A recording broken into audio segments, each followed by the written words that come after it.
CM Revanth రెడ్డిపై హరీష్ రావు మండిపడ్డారు. రైతు భరోసాలో కోతలు పెడుతున్నారని ఆరోపించారు. రైతులందరికీ రైతు భరోసా ఇవ్వటం లేదన్నారు హరీష్. అర్హులందరికీ పెన్షన్లు అందటం లేదని ఆరోపించారు. అన్ని పథకాల్లో ప్రభుత్వం కోతలు పెడుతుందని విమర్శించారు.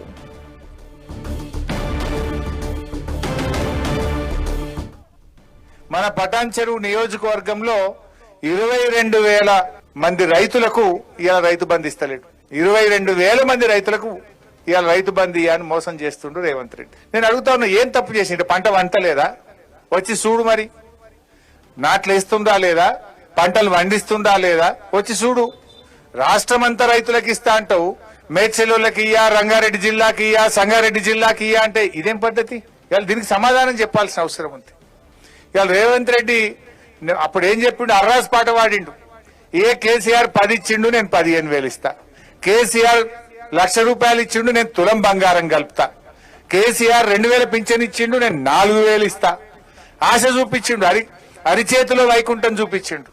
ఇప్పుడేం చేస్తున్నాడు రేవంత్ రెడ్డి? వచ్చినాక పెన్షన్లు పెంచలేదు గాని ఇచ్చే పెన్షన్లు 1,00,000 మందికి కోత పెట్టిండు. 1,00,000 మందికి పెన్షన్ బంద్ అయింది ఇప్పుడు రేవంత్ రెడ్డి వచ్చినాక. పెన్షన్లలో కోత, కరెంటులో కోత, కేసీఆర్ కిట్లో కోత, ఇవాళ న్యూట్రిషన్ కిట్ లో కోత, విద్యార్థుల ఫీజు రియంబర్స్మెంట్ లో కోత, రైతు బంధుల్లో కోత, ఏది చూసినా కోతలే పెడుతుంటు. అందుకే నువ్వు యనుమల రేవంత్ రెడ్డి కాదు, కోతల రేవంత్ రెడ్డివి అంట.